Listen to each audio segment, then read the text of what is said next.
Namaste, viewers. Welcome to this Festival of Oneness, another morning session. Today's speaker is Vidwan Manikandan Iyer. I will start the session with some prayers and then give the introduction of Vidwan Manikandan Iyer, and then he will start the lecture. Thank you. सदाशिवसमारम्भां शङ्कराचार्यमध्यमाम् अस्मदाचार्यपर्यन्तां वन्दे गुरुपरम्पराम्। गुरुर्ब्रह्मा गुरुर्विष्णुर्गुरुर्देवो महेश्वरः गुरुः साक्षात् परब्रह्म तस्मै श्री गुरवे नमः। वसुदेवसुतं देवं कंसचाणूरमर्दनं देवकी परमानन्दं कृष्णं वन्दे जगद्गुरुं। कृष्णाय वासुदेवाय हरये परमात्मने प्रणतः क्लेशनाशाय गोविन्दाय नमो नमः।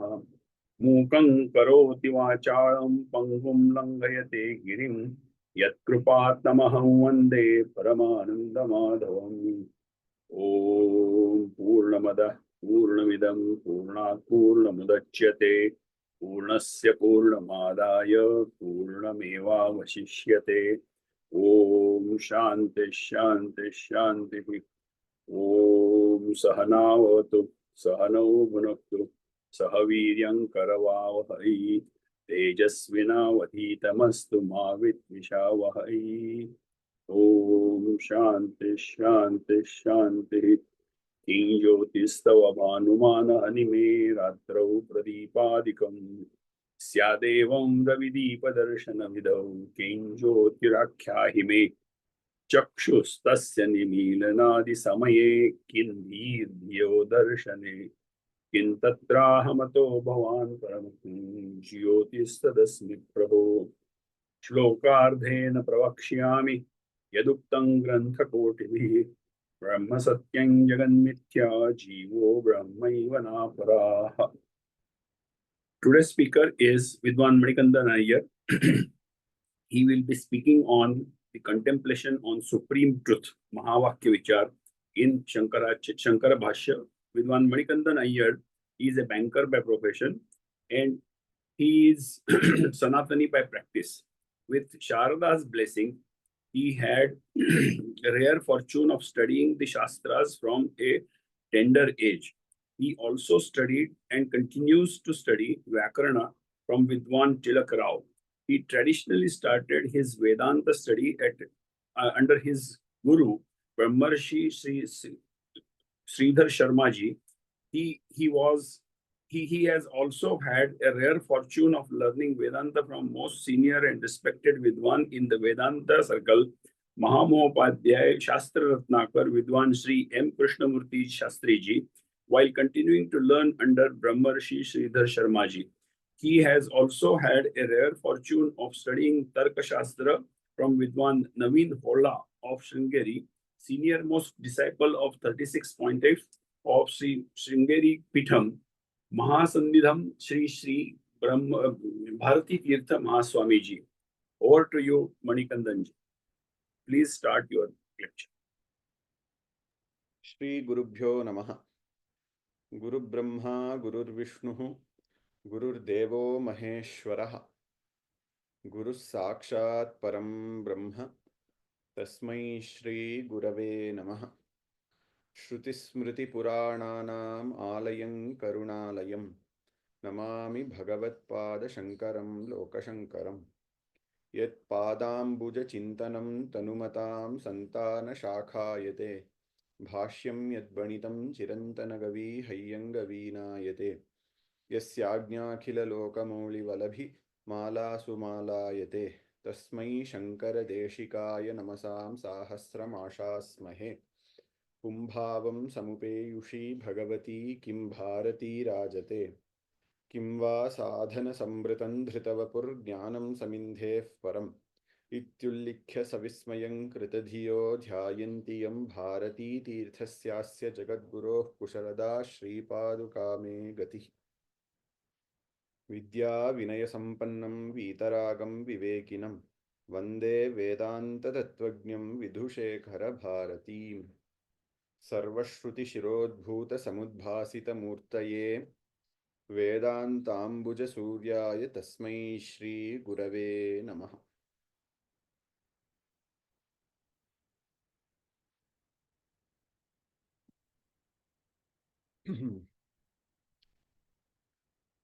In this third session of the Mahāvākya-vicāra, we have taken up the Mahāvākya Ayam Atma Brahma for discussion.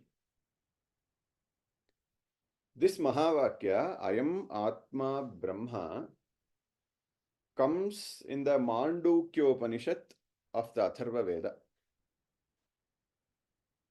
Like other Mahāvākyas, this Mahāvākya is also going to reveal the non-dual identity of the individual with the Brahman. Where does this come? It comes in the first chapter of the Upaniṣad. It says, Sarvam Khetad Brahma, Ayam Atma Brahma, Soyam Atma Chatushpat. So here it says, Ayam Atma Brahma. There are three words there, Ayam, Atma and Brahma. Here the words Atma and Brahma both are in Prathama Vibhakti. When two nouns are in the same case, in this case like it is here in the Prathama Vibhakti, and appear together without any verb such as asti or something, then it implies tadatme samanadhikaranya. How do we understand this? Is, for example, if you take the example of Soyam Devadattaha, if you take that example, here it expresses the identity between Saha and Ayam, such as that those two are one.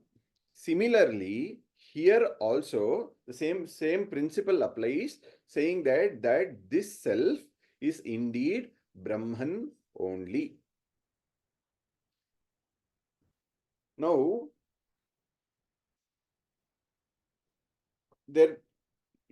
a question might arise as to, based on what we have told, saying that there is tadatmya samanadhikaranya. Purvapakshi is going to ask, because you told it is tadatmya samanadhikaranya, could it also mean, or does it really mean sadrishya samanadhikarana?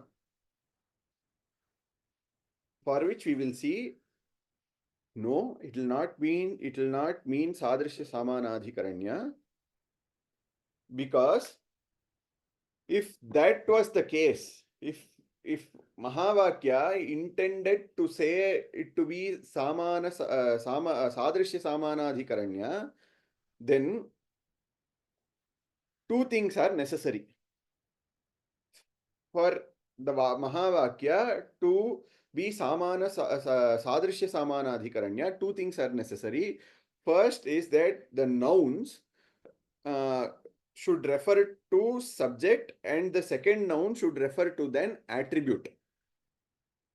The second requirement for sadrishya samanadhikaranya is that it should have words that denote sadrishya, such as iva or prayaha or sadrishaha or any of those words. But in the Mahāvākya, we do not see any of those words coming. So the Siddhanti says it is not applicable. The sadrishya samanadhikaranya is not applicable here. For which the Purvapakshi again raises a question and asks, but in examples like Devadatta Simhaha,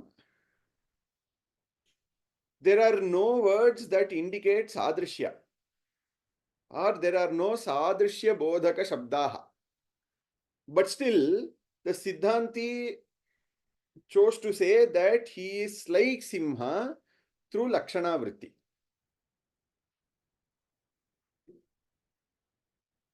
If you argue, the Purvapakshi continues, he says, if you argue because it is due to having distinct identities, here also in Ayam Atma Brahma, two distinctive identities are there, that is Atma and Brahman, which are two distinct visible identities. If they had been one, Purvapakshi asks, either of them could have been stated. Either of them could have been stated instead of using both Atma and Brahman. Since they are using two, it is very apparent that it is like Devadatta Simhaha. So why can't you take Lakshanartha as in case of Devadatta Simhaha and make it Sadrishya Samanadhikaranya? This is the Purvapakshi's question. For which Siddhanti answers, he says, for this you will have to understand what happens in Tadatmya Samanadhikaranya. In Tadatmya Samanadhikaranya, two words refer to the same identity from two different standpoints. For example, it is like Ramaha Dasharathihi. Though they are different words, they are indeed indicating only one thing, that is Rama. Even if you take it as Rama, it is indicating Rama only. Even if you take it as Dasharathihi, it is indicating Rama only. Similarly, in Ayam Atma Brahma, the words Atma and Brahman are referring to the same Nirguna Brahma. We know that Brahma is Nirguna. Atma also, when the upadis that a person sees, through which, if those are removed or negated, what remains is that Nirguna Atma only. So, both of them, the Atma and Brahma, both of them are referring to the same thing from two different standpoints.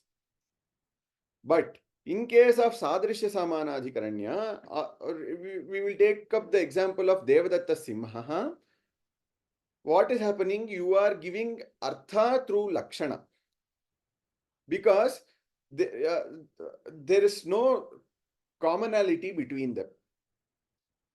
If you still argue that Devadatta has attributes of Simha and Atma is also like Brahma because it has attributes, then there is a category mistake there.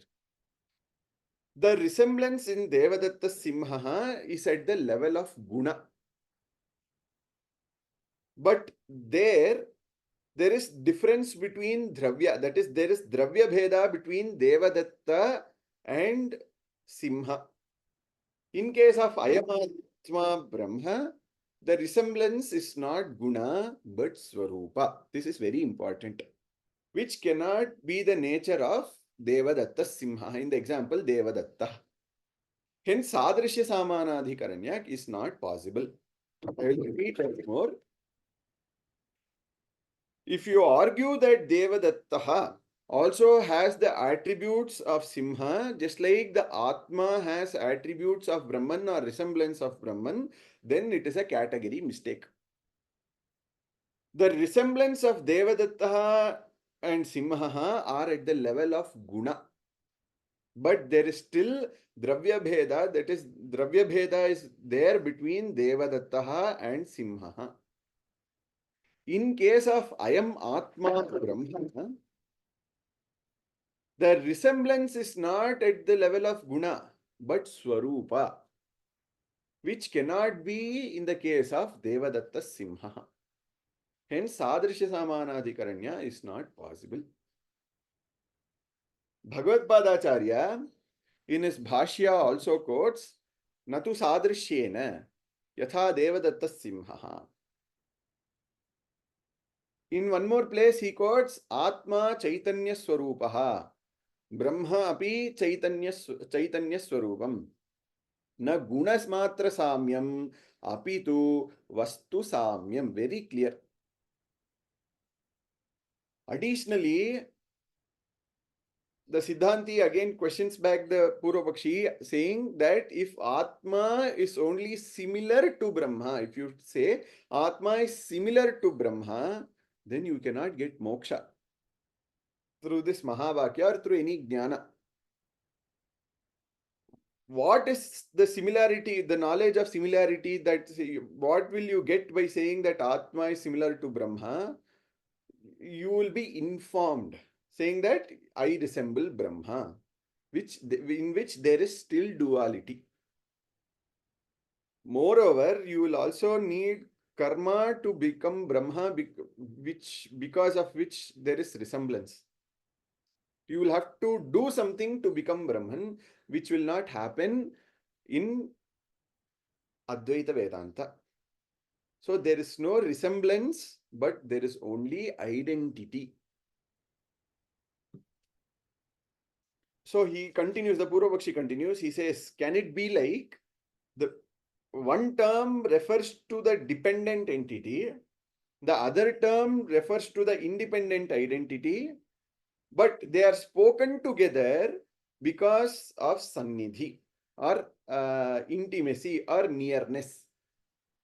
If you remember, while discussing Aham Brahmasmi, we mentioned that for Mahāvākya, sannidhi or sannidhi is required. So Purvapakshi takes up that logic and asks, is it because of sannidhi that they are talking or they are being spoken together, but in reality one is a dependent identity, second is an independent entity.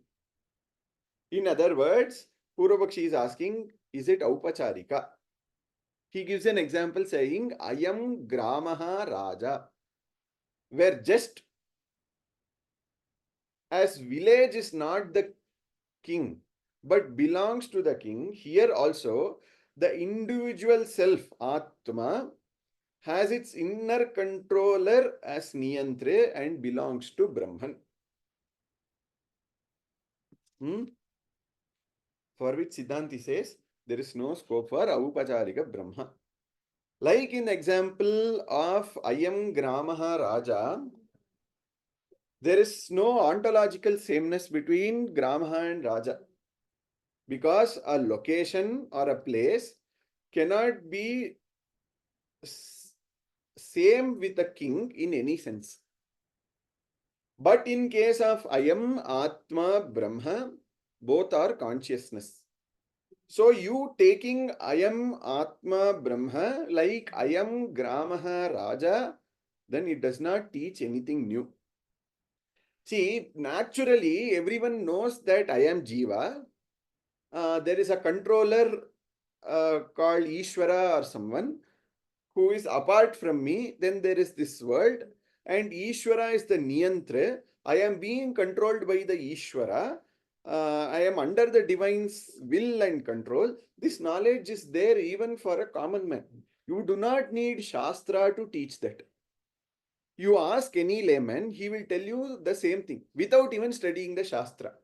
So you do not need a Shastra to come and tell you again that you are Jiva, you are being controlled by the Brahman or the Ishvara. Moreover, if you say it is Aupacharika, it does not destroy ignorance. One of the purpose of Mahāvākyas is to destroy ignorance. But in case like Ayam Gramaha Raja, if you take Ayam Atma Brahma, it is not going to destroy your ignorance. The duality will still exist. So it cannot be Aupacharika also. See, when the Bhedavadi states that the individual self, Atma, has its inner controller, Niyantre, and that belongs to Brahma. This appears very subtle, but the subtle difference to observe is between the belongs and the word is. What does the Advaiti say is that the inner controller is Brahma, while the Bhedavadi says inner controller belongs to Brahma. These two things are very different. This is where the difference is. The Bhedavadi states that the inner controller belongs to Brahma, but Advaitin says it does not belong to Brahma, it is the Brahma. So it is a very subtle difference that we have to observe. Continuing, the Purvapakshi asks, does Ayam Atma Brahma mean that this Atma is Brahman in the sense that it is inseparably connected to Brahman, who is its inner controller and supporter, meaning that the Atma is Brahman in a qualified sense?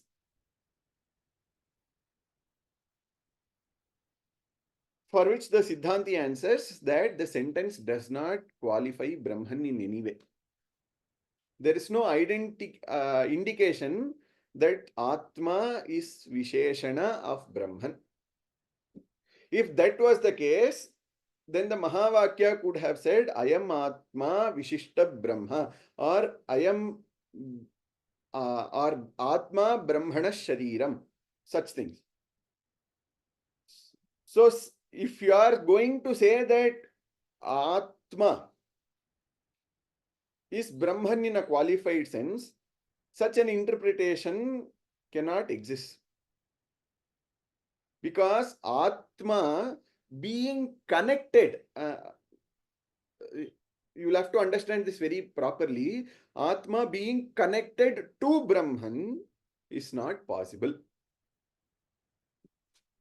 If you argue saying Atma is pervaded by and owned by Brahman, there is one more problem that will arise, that you are reducing Brahman to one of many, which violates the rule of Upanishad in itself.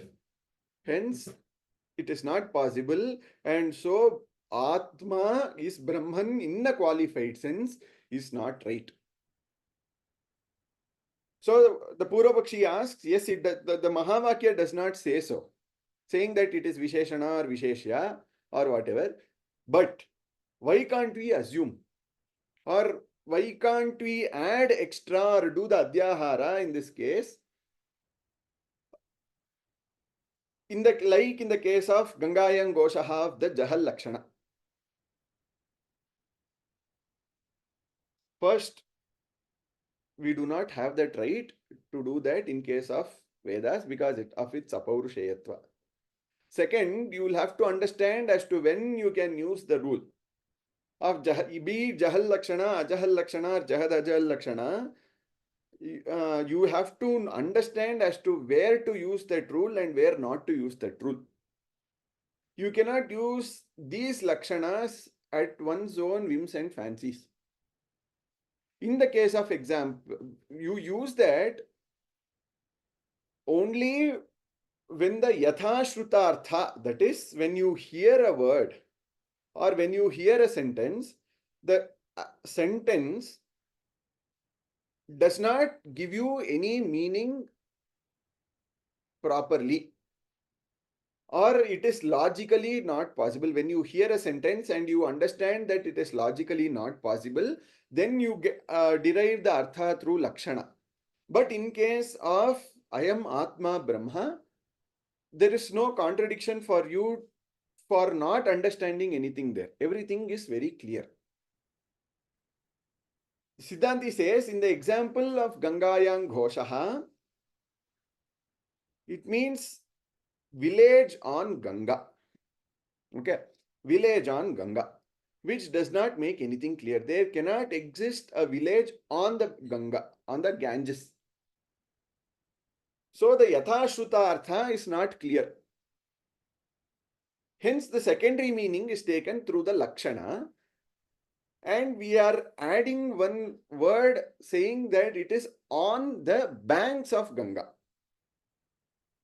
But in case of Ayam Atma Brahma, everything is clear. This Atma is Brahman, everything is clear. But it is not the same in case of Gangayam Ghoshaha. Ayam Atma Brahma, you don't have to get confused anything here. See, when I say, for example, when I say, my name is Mani, there is no confusion for you to leave that meaning of the, whatever you have heard and for you to get something else. But in case of Gangayam Goshaha, it is not clear. That is why we are getting that. In case of Ayam Atma Brahma, it is very clear. So when everything is clear, as in the Yatha Shrutartha is very clear, there is no scope or there is no room for Lakshanartha. Hence, it does not warrant the secondary meaning. Okay?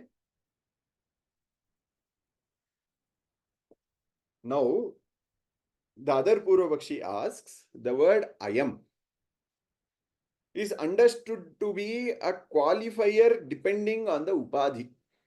Why?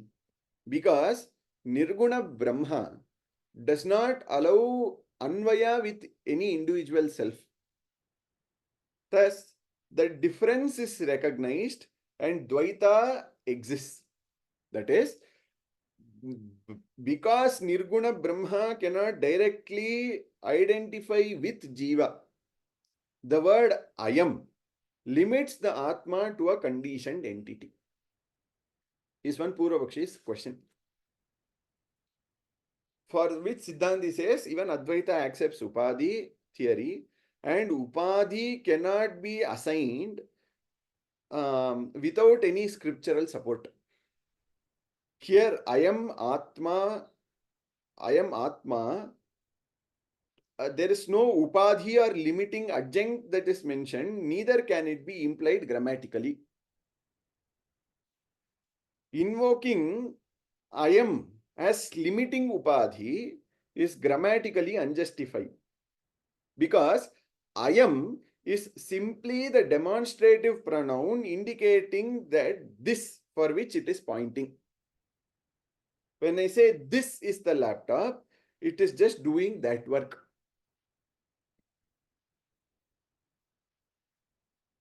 The Purvapakshi also questioned regarding lack of positive correlation or positive Anvaya with Nirguna Brahman. Siddhanti says, regarding the lack of positive correlation with the Nirguna Brahman, that is what is precisely being negated by Advaita, or rather Upanishad, saying that that Upadhi that you are seeing is not real. There is that Atma that is shining through you in all stages as I.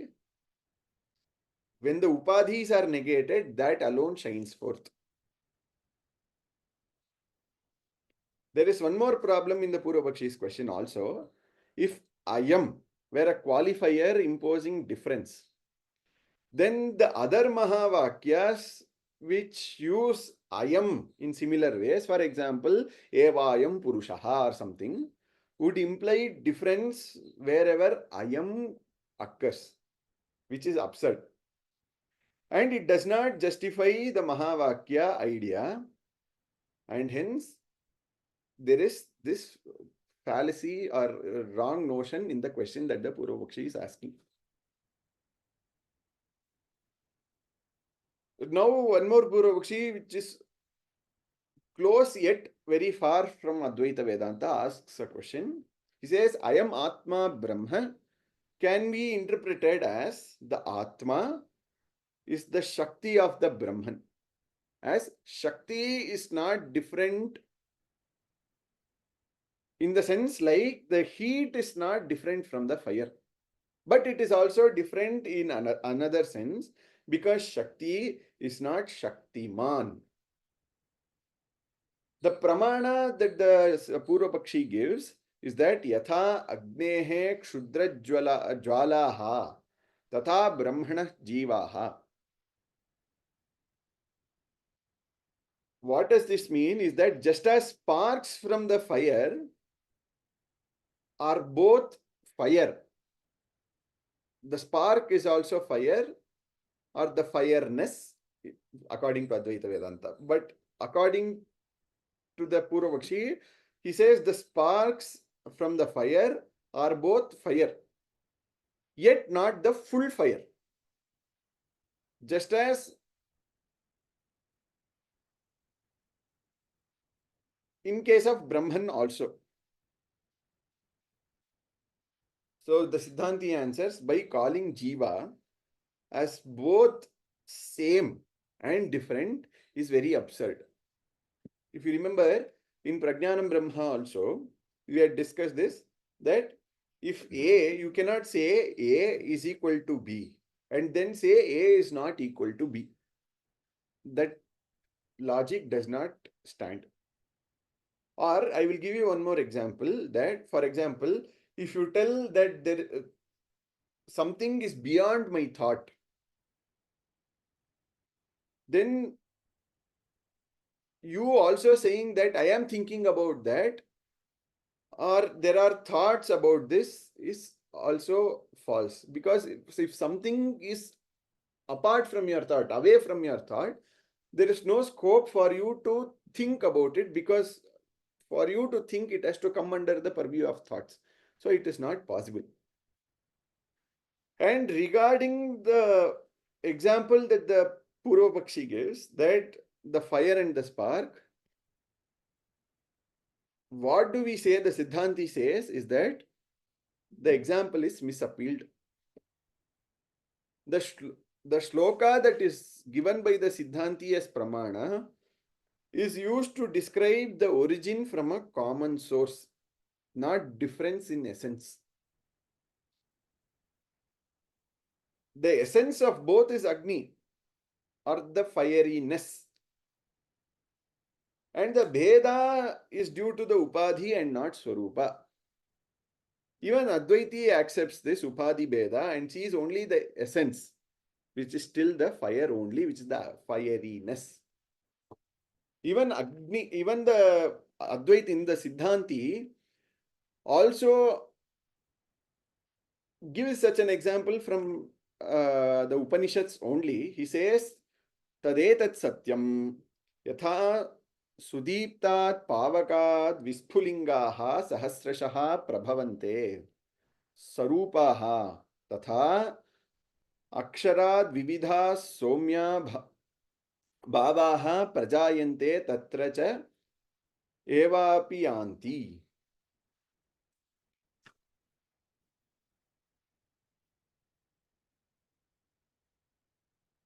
This example is also given by the Siddhanti. What the Purvapakshi misses to see is that the Upadhi Bheda, which the Siddhanti sees. Not only that, in that Purvapaksha of it being both Bheda and Abheda, what is the Purvapakshi doing there is he is trying to bring the Vyavaharika Satta and Paramarthika Satta at the same level. These two Sattas cannot operate at one place. The Vyavaharika Satta and Paramarthika Satta cannot operate at one level at all. So the Purvapakshi trying to bring the Vyavaharika Satta and Paramarthika Satta at one level is absurd, and that cannot happen. Now the Purvapakshi says, okay, but you have shown that the word Ayam Atma Brahma denotes non-duality between the Atma and Brahma. But there is no hard and fast rule that the Upanishad or that chapter of the Upanishad has to also show or denote non-duality. This word might not denote this word might denote non-duality. That is okay. But what is the proof that the entire chapter of that Upanishad denotes non-duality? For which we will resort to the classic way of proving it through the Shatvida Linga Tatparya.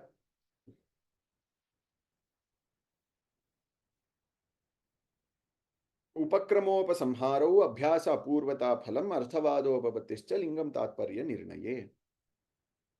If all these things are also going to denote non-duality, then it is easily acceptable that that chapter or the Upanishad or that Vakya is denoting non-duality only, which is the Advaita.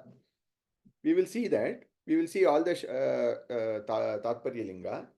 Here it says Upakrama. First two things are, first we will see the Upakrama and Upasamhara. How does the Upanishad starts, that is the Upakrama, it begins with Om Ityetad Aksharam Sarvam. And how does the Upasamhara happen? That's Sa ātma-jñāna. This is that Omkara. And in the end, it says it is that Atma, which is the same as the Omkara, that you will have to know. If you see both beginning and the end, both talk about the same self as Brahman, and both are culminating into the non-duality state of Turiya. This is Upakrama and Upasamhara. Next is the Abhyasa. This Abhyasa enumerates the 4 padas, such as the Jagrat, Swapna, Sushupti, and Turiya.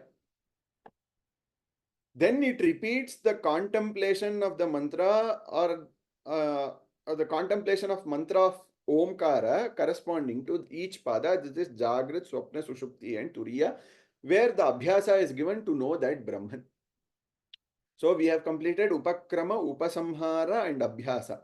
Apurvata is very clear. It does not even require any explanation. Apurvata is clear. Apurva is that Brahma only. That is something that is not known. It is known through the Upanishads or through the Shravana Manana Nididhyasana. The Apurva, by realizing that Brahman, the Apurva is known. Phalam is that knowledge. By knowing that Apurva, Phalam is you are attaining that moksha, or by knowing the subject matter, which is the Atma, you are attaining the moksha. So there is that phala also. Upapatti is the logical interpretation. We have seen throughout the discussion that logically there is no duality that is being stated. The other way to also show this is because the Upanishad talks about the 4 padas. One indication that can be given is that consciousness, that Atma, that shines forth as I throughout, is same through all the states, be it Jagrat, be it Swapna, be it Sushupti, and Turiya. Now there might be an objection saying, while you were quoting the Shadvida Linga Tatparya, you said that Jagrat, Swapna, Sushupti, and Turiya. So the Purvapakshi asks, is Turiya also state according to you? If Turiya is a state, then this violates Advaita Brahma, because Advaita Vedānta, because according to Advaita Vedānta, Turiya is your natural state. That jīva brahmaikya sthiti is your natural state. Because you have said Turiya is also a state, there is fallacy in your interpretation, is what the Purvapakshi is asking, for which the Siddhanti says Turiya is mentioned as a state only in the standpoint of Vyavahara and not Paramarthika. Otherwise also, the other states such as Jagrat, Swapna, and Sushupti, you are experiencing those states only through the Upadhi. Without the Upadhi, you cannot experience Jagrat, Swapna, and Sushupti. But this state of Turiya, you do not even need Upadhi to experience that. So, Turiya is not the state, it is the ultimate culmination of the Jiva Brahmaikya. Mandukya-Upanishad in itself says that Nantaf Prajnam na Bahif Prajnam, and it continues, it says Adrishtam Avyavaharyam Agrahyam Shantam Shivam Advaitam Chaturtham Manyante Sa Atma Sa Vijñeyaha. So, this is not a concern for Advaiti, and indeed the Mahāvākya and that Upanishad teaches only non-duality between the Jiva and the Brahma. Now we will see if this is what Bhagavad Pada Acharya has also spoken about in his Bhashya. Now we will see the Bhashya. He says, Sarvam Hetat Brahma, Ayam Atma Brahma, Soyam Atma Chatushpat. The Bhashya goes that Abhidana Abhideyayoho Ekatve Api Abhidana Pradhanyena Nirdeshaha Kritaha Omityedat Aksharam Sarvam Ityadi. What does he, I will break that into sentence by sentence and explain. He says, although the name Om and what it denotes in reality is that Brahman are essentially one. The Upanishad, what is it doing? It is introducing the name Om first, the Pranava, because of its prominence there. See, Om is both the name and the symbol of Brahman. What is happening in this text is that it is initially focusing on that sound or that symbol or that Pranava rather than directly teaching the Brahman. But in the end, it is in reality teaching the Brahman only. Next, it is the Abhidana Pradhanyena Nirdishtasya Punaha Abhideya Pradhanyena Nirdeshaha. Says after emphasizing the name, the Upanishad, the name here means the Pranava. The Upanishad now shifts the focus and indicates the denoted reality, which is the Brahman, directly, showing that it is in the primary meaning. That is, when the emphasis shifts from the sound, that is the Pranava, to the meaning, Artha, that is the Brahman, to give us the full realization. Then Abhidana Abhideyayoho Ekatva Pratipatyarthaha, meaning the twofold approach. First, the Pranava, then the self. The meaning of that Pranava is to help the students to recognize this non-difference between the Pranava and what it actually stands for, which is the Brahma. See, the key point to note here is that there is absolute abheda, that is non-difference between the Pranava and the Brahman. Understanding both, be it the Pranava or the Brahma in together or however, will indeed lead you towards the realization of that Brahma only. Itarata hi abhidana tantra abhideya pratipattihi iti abhideyasya abhidanatvam gaunamityashanka syat. Otherwise, one might wrongly suspect that Brahman is only figuratively denoted by Om, which would suggest that Brahma is not necessarily described by the Pranava. But see, what is he trying to say here is that Brahma is not metaphorically denoted by the Pranava. It is essentially identical to it. Then he says, Ekatva Pratipattescha Prayojanam Abhidana Abhideyayoho Ekenaiva Prayatnena Yugapat Pravilapayam Tadvilakshanam Brahma Pratipadyate Taiti. Meaning, understanding of this non-duality between the Pranava and the Brahman, or the name and what is being referred to here as Brahma, serves the practical purpose of spiritual realization. Meaning, by meditating on that Pranava alone, one can dissolve all the distinctions and attain that Brahma. See, what is he trying to say here is that the one-pointed meditation of the Pranava leads to realization of Brahma.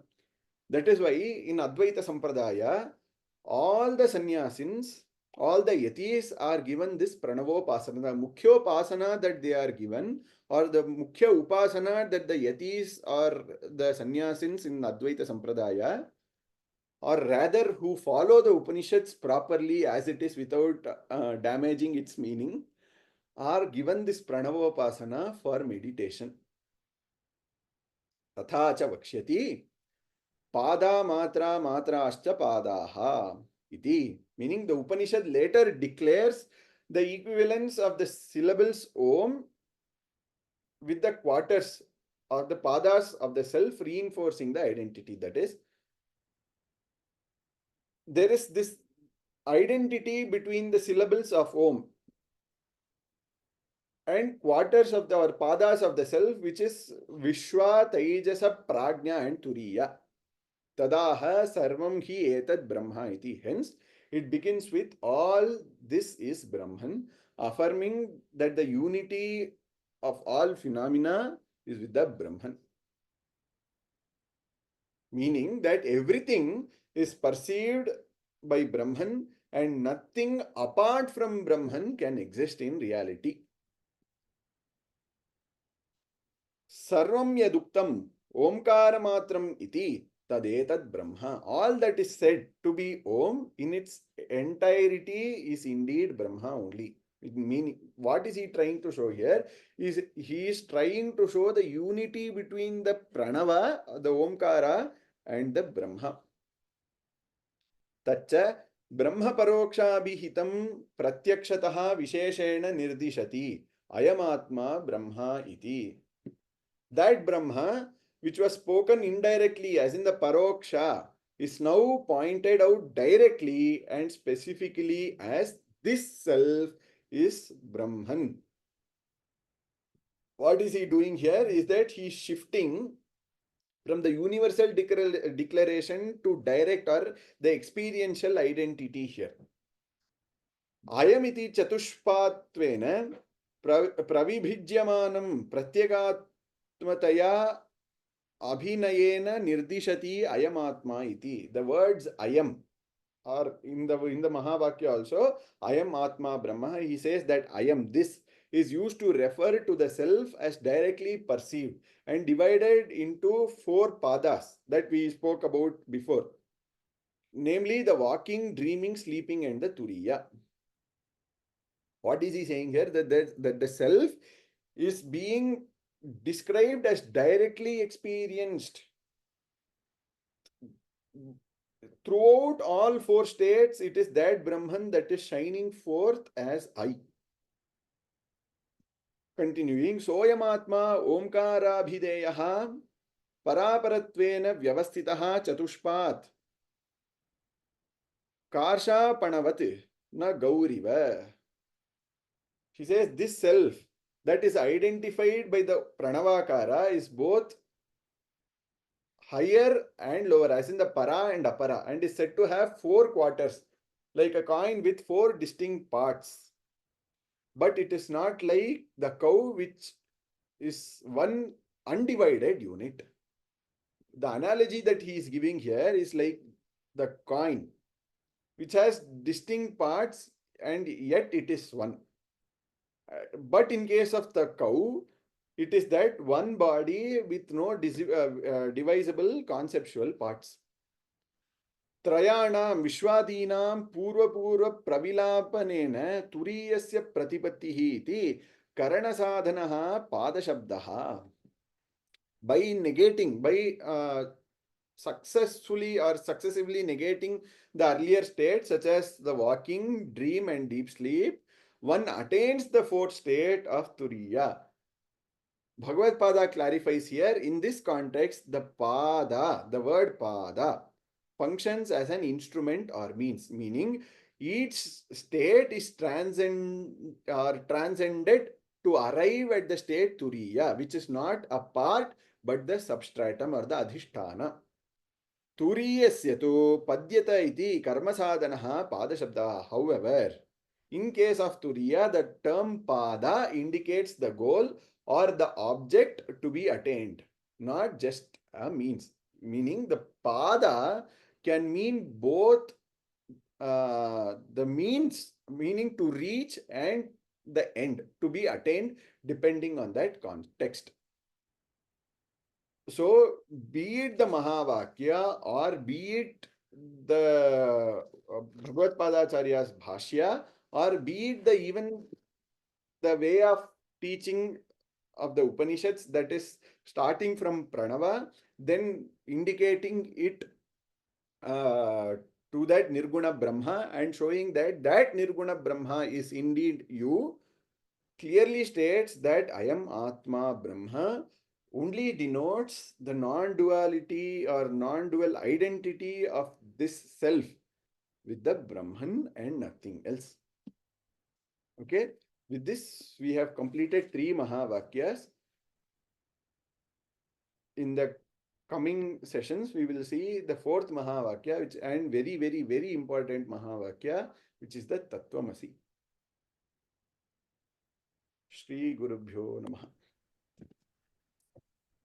Thank you, Manikandanji. It was very good exposition of 3rd Mahāvākya, I am Atma Brahma from Mandukya-Upanishad, taking all the support of Adi Shankara's Bhashya on that Mahāvākya and Mandukya-Upanishad in particular.